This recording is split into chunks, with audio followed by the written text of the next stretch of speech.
नमस्कार, आपण पाहत आहात YBN न्यूज मराठी. तुमचा आवाज बनेल आता तुमची ताकद.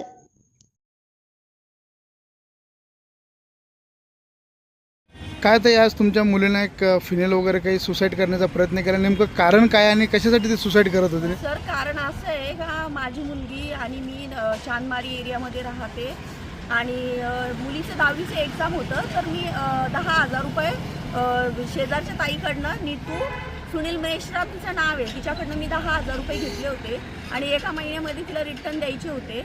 तर तिला ते दिले तरी पण ती व्याज मागते. 10,000ची तिने 2 लाख रुपये माझ्याकडनं घेतले, तरी पण व्याजासाठी ती मला त्रास देते.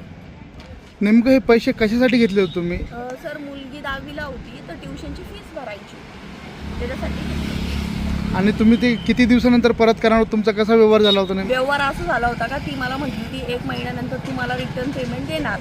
तर मग 1 महिना नाही, 8 दिवस वरती झाले. तर ती 10,000ला 10,000 रुपये दररोज पर डे घेत होती माझ्याकडनं. आणि तिला अशी करता करता मी तिला एकदम 2 लाख रुपये भरले, तरी पण ती मला व्याज मागतीच आहे. मला व्याज दे, घरी येऊन त्रास देते. तिची मुलगी, तिचा जावाई आणि तिघं सारखं एक दिवस आड घरी येतात आणि धिंगाणा करता. मुलीला घाण घाण विचित्र शब्द बोलती. मला पण तुला धंद्याला बसवते, तुझ्या मुलीला दुबईला मी विकून टाकते, अशा धमक्या देते. ती लहान माझे दुसऱ्यांचे पण लेकरं आहेत गल्लीमध्ये, त्यांना पण ती टॉर्चर करते.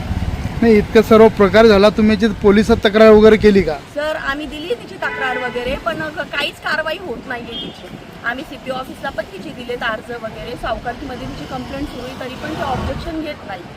शेवटी माझ्या मुलीने याच कारणामुळे आत्महत्येचे प्रकार केले. किती दिवसापासून हा प्रकार चालू आहे आणि तुम्ही किती दिवसापासून तिला व्याज भरता? तिला कंटिन्यू व्याज सुरूच आहे आमचं.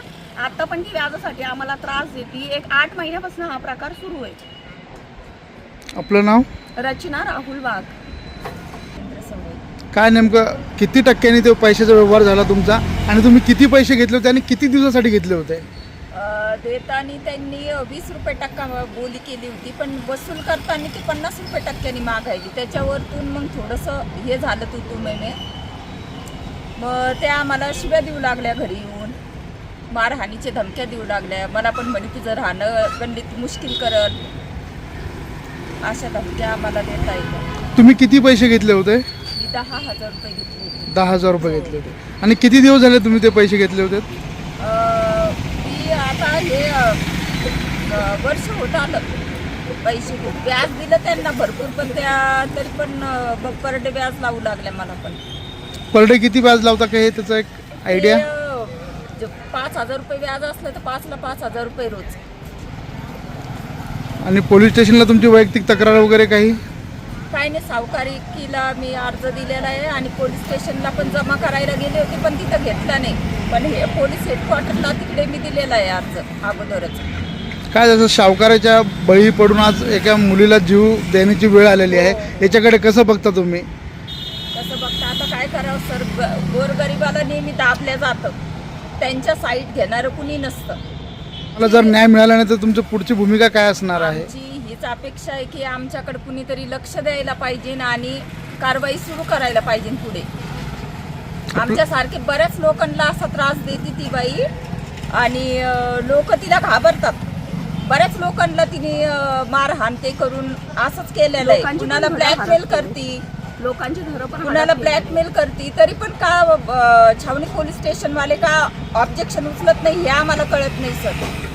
भरपूर कंप्लेंट आहे सर. जर तिचा रेकॉर्ड काढायला 8 महिन्यापासून हे प्रकरण चालू आहे. शेवटी मुलीने फिनेल घेतलं तरी पण पोलीसवाले काहीच करत नाही. म्हटलं तर आम्ही काय करायचं? का आम्ही पण फिनेलच पिऊन आत्महत्याचा प्रयत्न करायचा? कालच आमच्या घरी येऊन त्या बाईने खूप तमाशा केला. आपलं नाव? अर्चना राजेंद्र सवई.